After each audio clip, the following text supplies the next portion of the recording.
They didn't say I would have to follow Kiki. It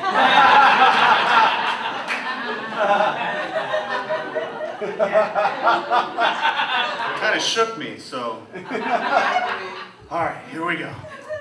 Driver's education is a terror for all involved. The acne-plagued teen with the newly minted learner's permit. The parents as they await the first new insurance bill. And most of all, the fellow motorists who share the road. My education behind the wheel was a fresh hell all its own, with a bonus layer of terror. His name was Angelo Fertinani, an Italian pit bull with a sinister Fu Manchu mustache, a scowl that rarely bent its shape for fear of betraying even a hint of humanity. The savage scar of burnt flesh that etched his face from his right ear to his chin.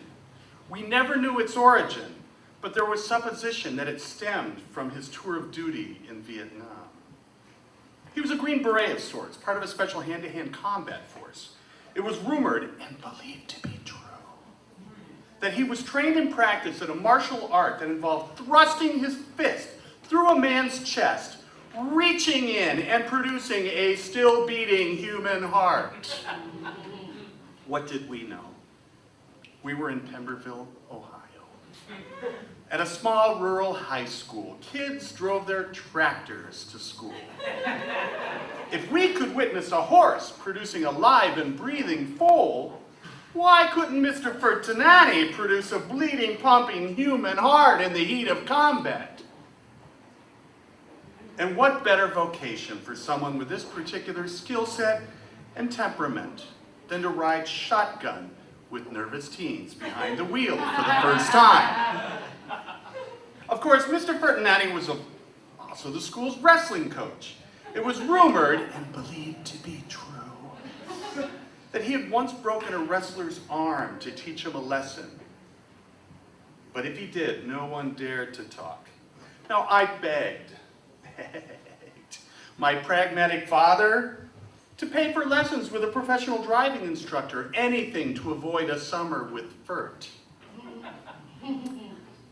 How many from the Midwest? Well, I think we all know what the answer is when given a choice between spending good money and the perfectly fine education that the public high school offers for free. And so I found myself on the road with Fert, getting my street cred to the summer sounds of Styx and Renegade. Oh, mama, I'm in fear for my life from the long arm of the law. The top 40 AM radio played at every hour on the hour. Keep it going, people. Lawman has put an end to my running, and I'm so far from my home. By the end of the week, I knew it by heart. Every lyric, every harmony. Oh, mama, I can hear you crying, you're so scared and all alone. That's how I felt behind the wheels, scared and all alone. I could do nothing right, none of us could. One simple left-hand turn across 2 lanes, or a failure to signal, and Mr. Fertinani's thunderous voice would erupt. What the hell do you think you're doing? You could have just killed someone's grandmother, don't you know anything? And just when you think you've finally gotten the hang of it, and you were cruising down a country road to the tender Little River Band serenade asking if you'd heard about the Lonesome Loser, he would unleash his secret weapon, the passenger brake. Standard issue in all sanctioned driver's education vehicles. Are you trying to kill us all, Harris? Let's get it all over with. Go ahead, plow directly into that brick wall. You know what happens then, don't you? Of course I did. We all did. Mr. Fertinani lectured us relentlessly on what happens during a collision. The momentum of impact propels the driver to lunge forward with such potency that your hands gripped tightly at 10 and 2, snapped off the steering wheel, exposing the steering column and impaling said column directly into your chest. And that's the last thing you see, son, before you die. Every day on the road with Mr. Ferdinandi was a masterclass in personal failure. But hours were hours, and eventually, finally, I had achieved the necessary state minimum. And after the second attempt, I was granted my license. I was a man. I was legal. But we all know what happens after one savors his first taste of freedom and power and independence behind the wheel. He craves a new high. And we all know what fast cars lead to, gentlemen. Promiscuity. So there I was, having sex after school one day and not paying attention to the time, because that's what happens when you give a kid a car. You're essentially saying, go have all the sex you want and maybe rob a bank. So I found myself running late to my fry cook job at the local Big Boy family restaurant. It was raining in biblical proportions. The kind of rain that gave our local farmers reason to rejoice. And the drivers of the treacherously curvy rural Route 105 reason to be cautious. All but me, I was invincible. So I decided to pass 3 cars all at once. They were too close to pass one at a time, and so I gunned the 6-cylinder, and to my credit, I cleared them. But not the 90-degree curve. The 1964 Ford Falcon swished to the left and to the right and then charged directly toward a ditch. I remember impact. I remember the dirt rushing through the air vents and into my lungs as I held on for dear life. I remember my drums in the back seat flying everywhere and the crash of the cymbals and the rearview mirror whizzing past my face. I remember the rocketplane sensation of being upside down and then slowly rising into the air again. Your life really does flash before your eyes, like a macabre circus sideshow. Maybe it was the cymbals flying around in the back seat, I don't know. But in those split seconds, you see everything and think about the craziest shit. Oh, mama, I'm in fear for my life. For a moment, the Falcon hesitated, balancing on its rear bumper like the black swan on point.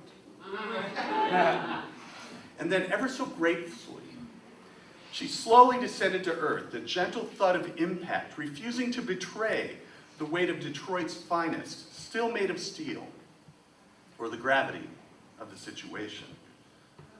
There was no hissing airbag, no soothing OnSAR, no ceaseless horn or lapping flames, only the gentle of the rain on the windshield. As a surprisingly calm homeowner makes his way across the ravaged lawn, apparently this is a fairly common occurrence, I emerged from the now inverted V-shaped Falcon without a scratch, grateful that the same pragmatic father had insisted on the reliable 64 four-door with no radio over my choice, the Pinto hatchback. I'm really sorry about your yard, sir. May I use your phone? I asked. I have to call Big Boy.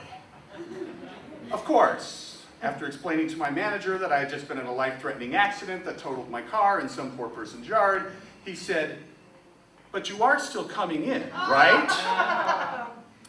The tow truck driver offered for an extra 20, but the police officer was kind enough to drop me at work. I'm not going to issue a ticket. I think you're in enough trouble. An hour later, I'm flipping big boys and brawny lads like nothing has ever happened. And then I start to shake. My manager sees this and sympathizes. "Oh my God, you've just had a traumatic ordeal. You shouldn't be cooking. Why don't you go to the dish room instead?" And there, in the solitary confinement of the dish room, among the bus tubs, it hits me. I drop to the floor on that disgusting rubber mat, and I sob. I've left the catch on the spray hose, and it dances spastically, shooting water all over me and everything. I should be dead. The jets of water shower down on me, joining the tears and soaking my orange polyester zip-up smock. And I don't even care. I should be dead. But I'm not. How can that be? I held onto that goddamn steering wheel the entire time, but there was no snap, no impaling, no human heart oozing onto the steering column.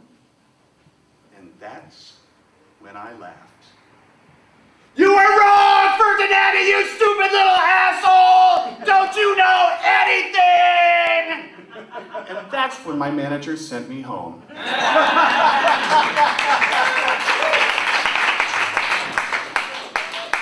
That was 30 years ago. Not a single accident since. My driving record, spotless. I still have a soft spot in my heart for Ford Falcons. And when a Styx song comes on the radio, I roll the window down, crank up the stereo, grab the wheel, attend it to, and drive just a mile or 3 over the limit. And I never pass anybody, especially when it's raining.